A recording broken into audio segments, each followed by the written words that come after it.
Hey, everybody, it's Scott Steen with winnersandwhiners.com coming to you with the Friday edition, part two of Today in Sports Betting, doing it NBA style. As always, I am joined by my co-host, Mr. Scott Reichel.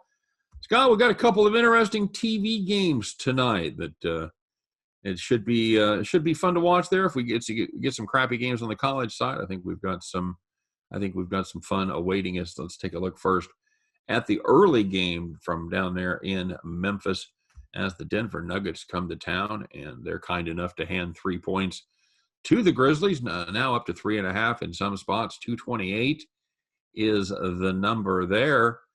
Scott, who you got? Well, before we actually get into this matchup, I just had an overall question that involves this matchup, but kind of the whole league in general. Do you think there's an advantage to teams that have already played one game after the All-Star break compared to teams that haven't played again? Or do you think the rest advantage is more important? I probably think that the one game is more important at this point to knock a little bit of the rust off, clear out the cobweb, so to speak. I agree. That's why I kind of like Memphis in this spot. Because Okay. Denver, we just talked about it. Memphis ended up beating Washington. It wasn't even yesterday, it was Wednesday, so it did have a day off yesterday. Besides Jokic, everybody else has kind of just been sitting at home for the last week. I kind of think Denver comes out flat. You saw a decent amount of games today, finished pretty low scoring because they just couldn't do anything offensively. They just couldn't hit a shot to save their lives. And Denver's been very inconsistent this whole season anyway. It feels like Memphis is starting to kind of click a little bit if you've looked at them over the last couple of games. And I think Memphis is starting to find its stride again.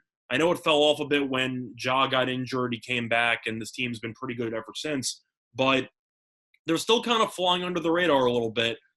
I like this Memphis team. And Denver, I don't want to say they're one of the most disappointing teams in the league, because they're probably going to make the playoffs. But the more and more I watch this team, the more I think that the Western Conference Finals team was more of an anomaly. Yeah, they haven't really taken that. They haven't really taken that next step that we kind of thought they might. Now, Absolutely. losing Jeremy Grant doesn't help there, but this team just, I don't know what it is. It seems mental. This team just mentally checks out of games at random points. Yeah, yeah, they do. They put together good runs, and then all of a sudden they just absolutely no show against. Mostly defensively.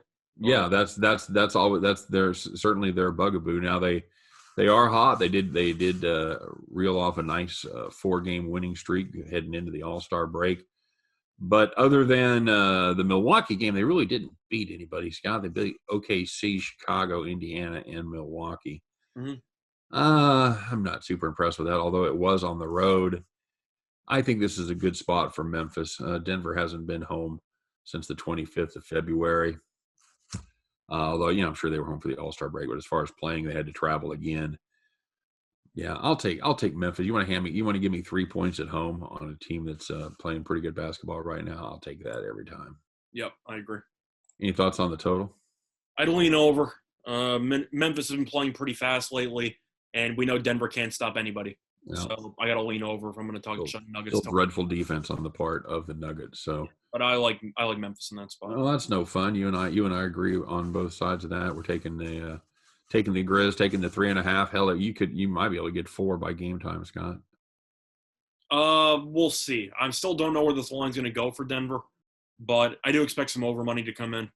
Yeah, it's Friday night. It's payday, dude, and Yep. so yeah, definitely expect the over to heat up there. So get your 228 while you can. Mhm. Yeah, so we make fun of all the donkeys for taking the over, as you and I both like the over. Happens. It does. The other TV game there is going to be the last game on the card. That's going to be the Lakers hosting the Pacers there at the Staples Center. Hey, I didn't say the Forum this time, so that's good. Lakers 4.5-point favorites.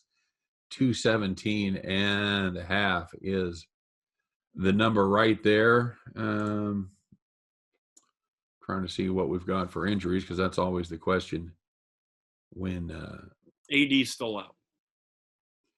80s. Well, is LeBron on the injury report at all, or? No, I think LeBron's just there. I mean, he basically mailed it in during the All-Star game. He only played like 12 minutes, so he should be ready to go. Okay, all right. Well, Yeah, he was more of a coach than a player in that one. Well, So they didn't need to play when your starting lineup's basically good enough to.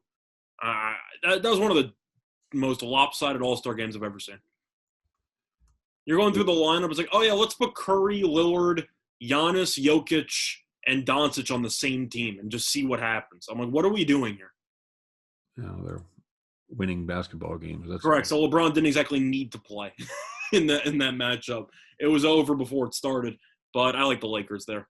At who's 4. who's was Embiid on the other team? Yeah, you had Embiid and Simmons on the other team, and they were scratches. Yeah, I knew that. I was just going to say if you had all the five top MVP candidates on the same squad, but no. No, it felt that way though. Yeah, well, it did. I like the Lakers 4.5. At the end of the day, I know the Lakers had some issues down the stretch. Schroeder came back and helped fix some of those issues. It's just a matter of the Pacers aren't very good. And I know that it's because they traded one of their leading scorers in Oladipo. They were supposed to get Karis LeVert back. We've mentioned it before on the show. And now they just basically gave up a 20-plus point score for nothing because LeVert had the health issue, and now he's most likely out for the year. Right. Ever since then, Indiana's offense just isn't functional when you have Brogdon and Sabonis as really your only two weapons on the entire team. And I think that the Lakers, who are elite defensively, should make life miserable for Indiana.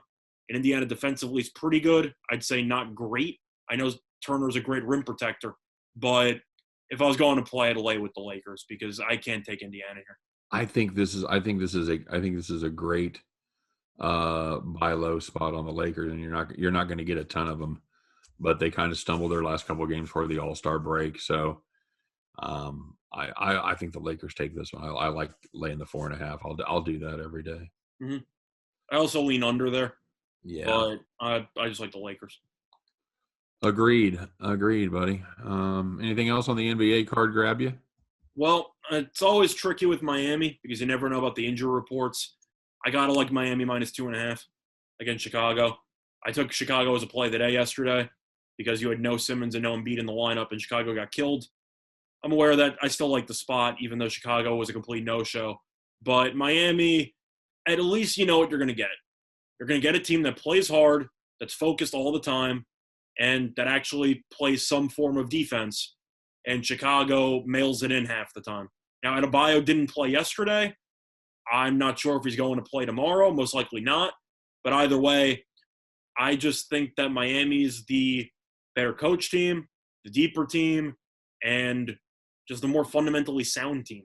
So getting your lane 2.5 with Miami, sure. Chicago looked awful yesterday. I don't want anything to do with them. Let me ask you this. Do you have a problem with Marc Gasol sitting out for LA, leaving them a little short in the middle, going back to the Lakers? I think Marc Gasol is basically washed at this point in his career. So right. No. I know you're not a huge fan. It just leaves them a little short there in the middle. It does. I'm aware of that. But at the end of the day, that means that if they go small, they might force Indiana to go small. Okay. So I just need 10 minutes for Montrezl Harrell. What do you got on the Jazz Rockets? I see Jazz at around 15.5. Take it. Book it. I'm riding this anti-Rockets until they prove that they can win a damn basketball game or cover. Houston on a back-to-back playing against arguably the best team in the league. Yeah, not a great spot for Houston. Not a great spot. Lay the points. That's a ton of points in an NBA game. I don't care. There's also one spread that doesn't make any sense to me, and we talked about it before we went on air, but we got to bring it up. Well, before we say that, make sure that Houston is not bringing back Christian Wood. Christian Wood, right?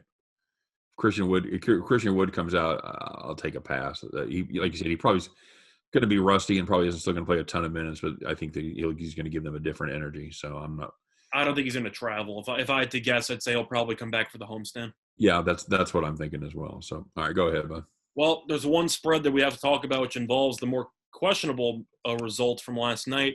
The Chicago one was pretty bad. I do acknowledge that. But you had New Orleans at home up 20-8 against Minnesota. They were up 20-8. They lost by 30 at home to the Timberwolves. That's impressive. I don't even know how that happened. You only scored 105 against Minnesota. What are you kidding me? Yeah, you can. Yeah, there's a lot of problems there. So that takes me to my point here, which is the fact that New Orleans in that game was laying 8. They lost by 30. They're playing a back-to-back against the Cavaliers. They're laying 8 again. I have no idea how they're laying 8. This is according to FanDuel. Shouldn't they be laying like 5.5? Yeah, that's.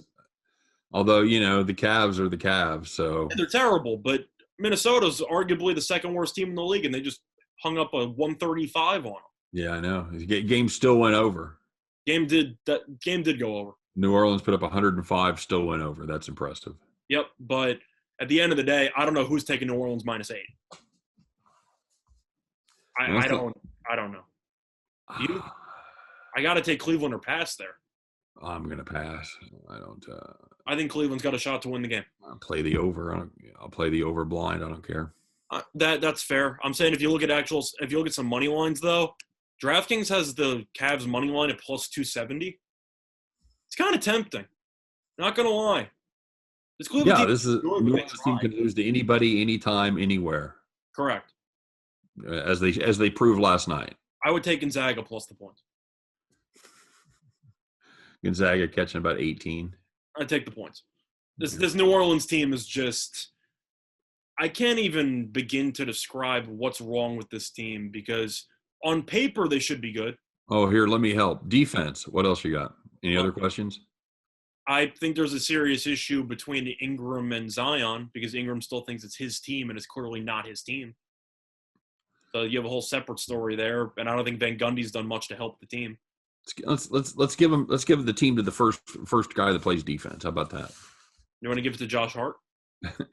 No, I mean between those two. Oh, okay. Between Ingram and Williamson. Okay. First one of you to put up a token defense you can call it your team. I think we both agree if you had to choose one or the other, you're taking Zion. Yeah. So I expect Ingram to be traded during the offseason. Not good play. Oh yeah, we'll talk about that. I'm not sure I agree with that, but I don't think he'll be traded by the trade deadline. No. I'm not sure he's going to be traded in the next 5 years, but I think he will. Yeah, we'll see. We'll see what happens there. But anything else got your attention? Not really. If I was going to look at anything else, I think San Antonio might be worth a look. They're laying 7. Orlando had to play at Miami yesterday. Didn't even cover, and Adebayo didn't play. San Antonio might have fallen apart in the second half against Dallas in its last game on Wednesday. Still a pretty good team. I'm not going to suddenly change my stance on them because they lost to a playoff team in Dallas. They were winning for a half. And this team has talent. And I know that Aldridge is no longer there. Truth is, doesn't really make any difference at all. He wasn't really playing, and when he did, he's useless. So, you give the young guys a little bit more run. And Orlando is just an offensively challenged team. So if I had to play it, I'd lay it with San Antonio. All right. Very good. As always, if you're looking for more information on these games or any other games, doesn't have to be NBA. It can be NCAA, maybe even some hockey, whatever it is. Make sure you stop by and check out winnersandwhiners.com. Deep dives, predictions into every game, every single day. We wish you guys nothing but the best. We appreciate you watching today. Don't forget to give us the like. Don't forget to give us the subscription. We appreciate it as always. Wishing you nothing but the best. Hope every one of those tickets in your pocket turns into cash money back at the window. You guys have a great day, and we'll see you tomorrow on Today in Sports Betting.